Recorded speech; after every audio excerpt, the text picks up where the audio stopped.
Welcome back, WNST, Towson, Baltimore, and Baltimore Positive. If you're watching out on our WNSTV channel and the new Baltimore Positive feed out on YouTube, you'll see that I have the celebratory Ravens situation at the bank. And Luke Jones joins us now. All of it brought to you by our friends at Liberty Pure Solutions. Got together with my friend Doug Workman here this month talking about well water and different kinds of water. If you need some water solutions, make sure you're checking out our friends at Liberty Pure. And Luke, I don't know, I still have a little bit of the Royal Farms fried chicken on my fingers from what was a very, very long night. I see the bags under your eyes after two picks. And lo and behold, all the predictions, wide receivers, edge rusher, are they going to deal up? Are they going to deal back?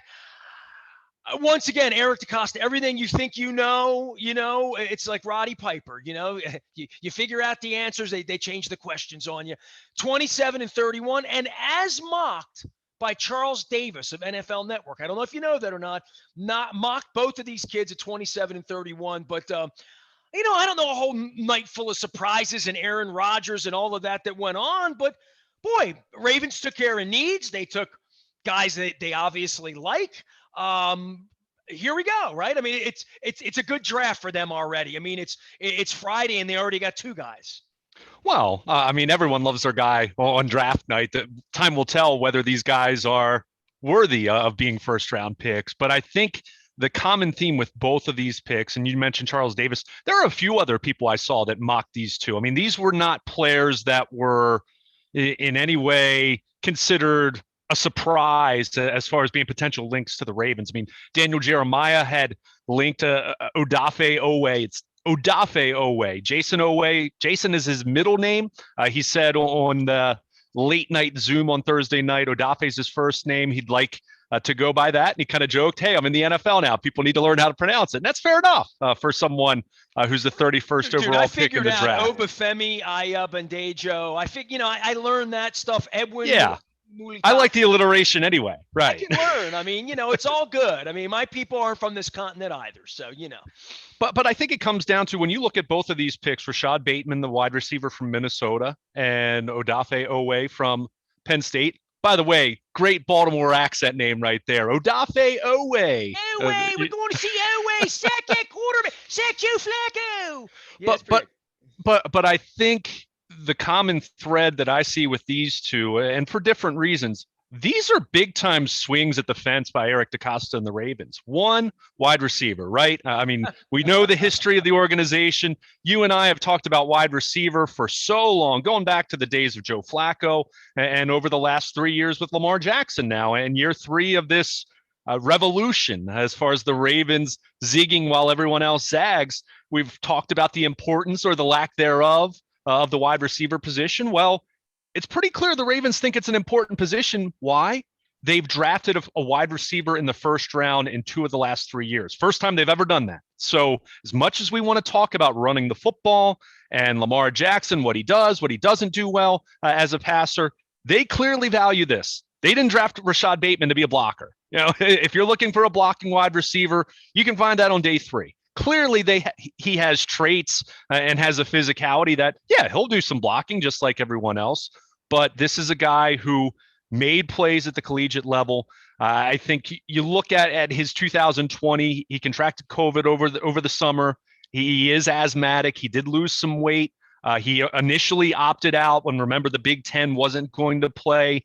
Opted back in, and then he opted out again after Minnesota had a game canceled and they only had 2 games left. What a weird year, right? Every kid's got a story like this. Every kid is tied to whatever their school did. Literally, right? No question about it. But it's funny from that standpoint. You've heard a lot of people say, well, he kind of had a down season. Well, in 5 games, he still caught 36 passes for 472 yards and 2 touchdowns. So you look at what he did in 2019. That's 60 a full season for a lot of guys. Especially playing in this offense with the lack of volume. But in 2019, 60 catches, over 1,200 yards, 11 touchdowns in 13 games. I mean, this is a kid who John Harbaugh described it, and he's spot on with this. He's someone that you look at as more of an outside wide receiver. He does have the versatility to play inside at the slot, which we know the Ravens like to move their wide receivers around. But Pro Football Focus, very high on him. They kind of had him as their best wide receiver beyond those top 3 that went in the top 10, to no surprise. But They had him leading the nation in yards per route run from an outside alignment. What have we talked about for the better part of 2 years now? The Ravens needing a wide receiver on the outside, making more plays outside the numbers. And so much of that has been, kind of tied to, well, Lamar Jackson, if there's a relative weakness for him throwing the football, it's outside the numbers. Well, the point of contention has been, who has he had throwing outside the numbers to? So I think Rashod Bateman, very polished route runner. He's someone who beats press coverage. He's a guy who's very technically sound for a college player, especially coming out as a junior. I think on paper, he checks all the boxes as far as what the Ravens need, other than the fact that he's about 6 foot. He was listed at 6'2" in college. Big surprise. Guys end up being a little bit shorter than they're listed. But I think anyone who watched him play, he's a guy who plays a little bit bigger than that. And it'll be interesting to see how it translates to the next level. If there's one, I don't even know if it's a knock, but it's not something that knocks your socks off. He doesn't have elite Marquise Brown like speed, but he runs fast enough. He ran right around a 4.4 40. I think it was 4.39, 4.4, 4.41, something like that. Fast enough. But I think that the interesting comp that I saw, and as someone who lives in Southern Pennsylvania, sees a lot of Big Ten football with Penn State, and we'll get to Owe in a few moments, but seeing Rashod Bateman play some in the Big Ten, I've seen some Keenan Allen comps. And look, if he's Keenan Allen, the Ravens will be doing cartwheels, but he brings you that kind of skill set where he'll make some contested catches, make plays on the outside. He's a good route runner, even if he doesn't have blazing speed is fast enough. So from that standpoint, you look at what he is on paper, you look at what the Ravens passing game has been on paper and what we've seen over the last couple of years, which we know more production, more efficiency is required if this team's going to take the next step.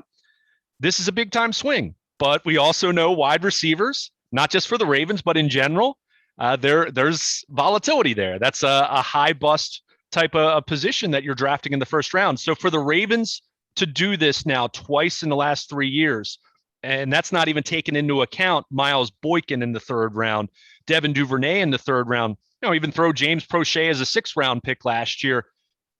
One thing that guys like me who've been critical for a long time didn't just say that, they can't draft wide receivers. A big point of, contention was you're not even taking enough tries. You're not even taking enough swings. And we've very clearly seen a commitment from Eric DeCosta to do that at the wide receiver position. Now it's a matter of how it works out there. And like I said, Rashod Bateman, very productive college player for 3 years, even with the COVID-related disruption this past year. A couple of directions to go with this. By the way, Luke Jones can be found, Baltimore Luke, and Luke at WNST.net. I want to give big appreciation to our friends at Wise Markets, because Wise Markets is sponsoring us now. These are all Wise conversations. Please round up when you're checking out at Wise for our friends at MDA. We'll be telling you more about that with Rob Santoni as well.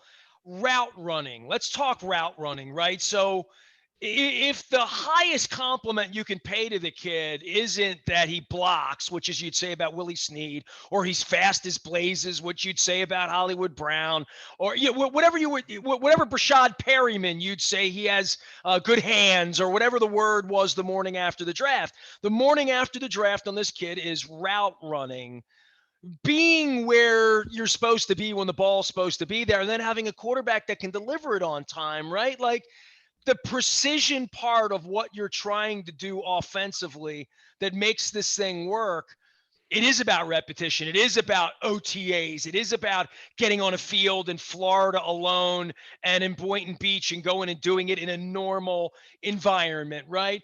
But all of this baked into it, that's one of the components that at various points when you're trying to take a quarterback and make him a wide receiver, or figure out what you're going to do with, Darren Waller or Rashad Perryman, it's that the route running part, if you got that, we can teach you the rest. That's generally the way they feel about this, because if you don't have route running and timing or vision for that, and you're 21 or you've been playing at the Big Ten, they don't want to teach you that. That's a difficult thing. So at that particular position, it's a little weirder than even what we'll talk about with the Penn State kid, which is this high ceiling, crazy athleticism, but maybe hasn't pieced it together, and that's where every coach thinks, give me that physical ability and I'll coach it up. With the wide receiver or even with the quarterback, give me the beautiful mind, give me the timing, give me the precision of not wild carding, which Ed Reed could never be a wide receiver, right? Right? So, or wildcatting, I should say, that this kid, that is a base block that if I were talking this morning to James Urban or Lamar Jackson or Eric DeCosta about wide receivers and offense, the base block on him is he's a route runner. And that, let's start with that. He's going to be where he's supposed to be.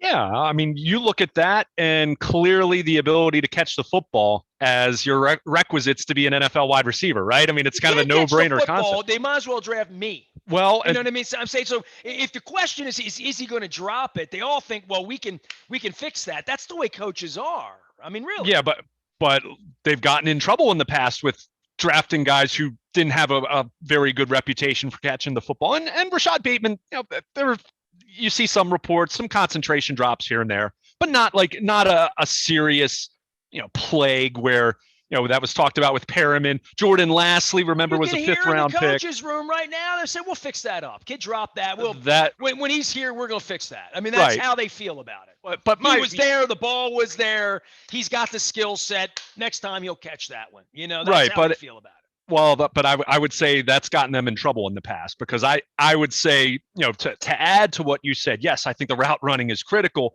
That ability to catch the football has to be there. But because you can't catch at the collegiate level, what in the heck is going to make you think that that's going to change at the NFL level? Some of this is about the showtime of the acrobatics of what Odell Beckham, can do, right? And catching one hand, fingertip, and that's cool. That's great and all that. But, give me Brandon Stokely who just catches the ball. You know what I mean? Like, give me somebody. No, I'm just saying, give me a guy who just catches the ball. Sure. No, I hear what you're saying. And again, some of that is you either have that or you don't, in the same way that you could view the route running. Now, you can refine elements of the game, and certainly T. Martin, their new wide receivers coach, is going to be critical there. Keith Williams, who's going to be doing some route running type stuff with their receivers as well. And with Sammy Watkins' personal coach, along with some other veteran receivers in the league. It's one reason why John Harbaugh brought him in to add him to the staff. It's a different room now with a one with Hollywood, right? You got Sammy Watkins, who you think something of. Sure. You have Duvernay, who before yesterday they were all like, yeah, and last week DeCosta's like, how dare you insult? Talk about just a liar's luncheon, right? Like, it's just anything that's said on that day becomes like fodder now, like literally, right? I would say almost all of these press conferences at this point. I mean, even late Thursday night, they weren't exactly given a lot of detail as far as one went into the evaluation of these guys. But here's a perfect example, and this really speaks to what you were talking about a few moments ago. How many times over the last couple of years have we seen Miles Boykin and Lamar Jackson on a route on the outside not be on the same page? And look, you hear, coaches will say a certain thing about it. The player will say something about it. No party was throwing the other parties under the bus in those instances. But considering the rapport that Lamar Jackson had with some of his other wide receivers on the field and not having that with Miles Boykin, it leads you to believe, well, okay, unless it truly is an issue with just Lamar Jackson thrown outside the numbers, which this is why I wanted to bring the Ravens to bring in a guy like Rashod Bateman, because you find this out, then you assume, well, it's something with Miles Boykin. It's not to say he doesn't know the playbook, but something's lacking, whether it's just a timing thing, a feel thing, the game moving too fast for him at this level compared to playing at Notre Dame. It just hasn't added up. I mean, they just haven't had a lot of success there. When they have connected, Miles Boykin's made some plays, but those have been very few and far between. So that's where you bring in a Bateman who, known as an NFL-ready route runner, gets a good release off the line, is known for being effective against press coverage, which is something you're going to have to deal with, especially if you're not that blazer in the way that a Marquise Brown is. And he checks all those boxes. So for those of us who've been wondering about, okay, this passing game does need to be more productive, does need to be more efficient on the outside, doesn't mean you're going to start throwing it 42 times a game, but might mean you throw it a few more times a game, and you hope, and those instances when you do, you're more productive, you're more efficient. I don't think they want to more throw efficient it more. like they were 2 years ago. More, right? Literally, right? They want to throw it better. They want to throw it better. Throw and catch better. I mean, that's what it really comes down to. I mean, we talked about this 2 years ago.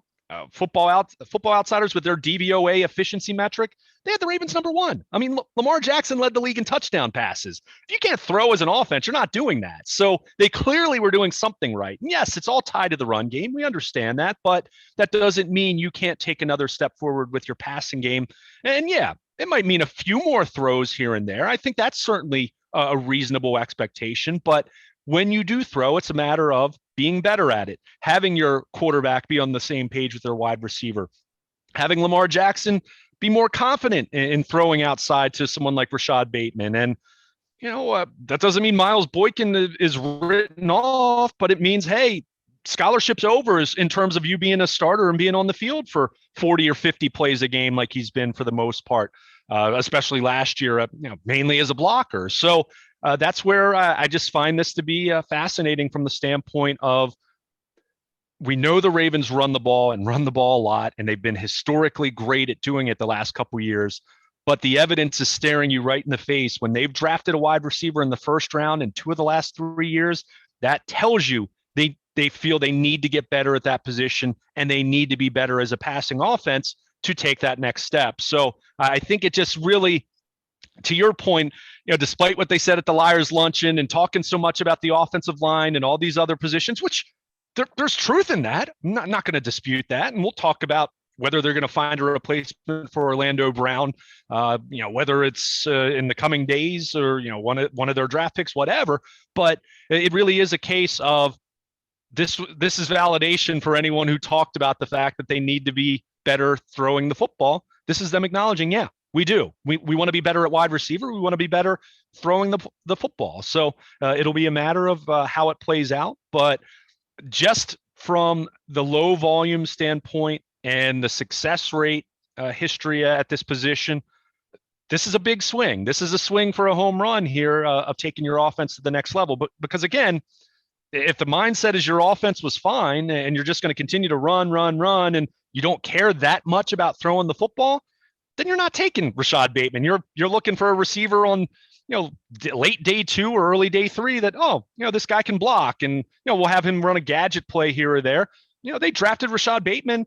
When you look at how he profiles and what we know about Marquise Brown at this point, the question of whether he's a true number 1 or is he someone who profiles as a really good number 2 potentially, I think you get your answer here. I think the Ravens look at Rashod Bateman as the guy that can be the legitimate number 1, and then Marquise Brown slides into that number 2, still a starter, but not necessarily the go-to guy in crunch time. Rashod Bateman profiles as the guy that when it's 3rd and 8 and you need to throw the football, he's the guy that's going to profile to be in that guy that you're looking his way. With Andrews, right? The other guy. Sure. And the other guy that's not Lamar's wheels. Sure. Right? Or the other guy that's not Hollywood Brown, who you better cover or he's going to go over top. Of course. So that becomes 3rd and 8, knowing full well you don't ever want to be in 3rd and 8 in this offense, right? Of course. 3rd and 8 in this offense is always going to be trouble, in my opinion, because it ain't built for 3rd and 8. I mean, it's built for 3rd and 8 and spread everybody out, let Lamar run like hell. That's what 3rd and 8 has been around here. No question. And to be clear, no offense wants to be in 3rd and 8, but we've said it how many different times. When this team is in a position where they have to throw, they need to find a higher level of function in those instances. And I think Rashod Bateman gives them a great chance to be able to do that. Now, it doesn't mean I think their offense, their passing game is suddenly going to become a top 10 unit, but if they can get back into that, top 10, top 12 in terms of efficiency, in terms of yards per attempt, not worried about volume nearly as much. Then you couple that with the running game that they have with J.K. Dobbins and Gus Edwards and, Lamar Jackson, back-to-back 1,000-yard rusher, then you have something. And you mentioned it with Andrews. This takes some of the pressure off of him. This theoretically takes some of the pressure off Marquise Brown. It's all about everything you do offensively is about what? Trying to find different ways to put stress on the defense. And I think Rashod Bateman has a great chance to be able to do that for this Ravens passing game. He is Baltimore Luke, and Luke at WNST.net. We are talking football. Going to be doing that all weekend long. If you're on the WNST tech service, you got that courtesy of our friends at Coons Ford Security Boulevard. Dennis will be here on Sunday, back again on Thursday, back again on Monday. Dennis loves the draft as much as all of us. Big appreciation to our friends at Wise Markets. Make sure you're rounding up when you check out for our friends at MDA. You can go meet Alice. I'm going to zip line with her one day, or maybe I'm certainly going to zip line this summer because that's all part of the Crab Cake Tour we got coming up. Don Moeller and I've also done the recon. Plenty of sort of local stuff, local business stuff, politics. We're talking about the Bay, talking about health insurance, and certainly talking about football and the Ravens' new draft picks. I am Nestor. We are WNST.net AM 1570, and we never stop talking Baltimore positive and more Ravens football.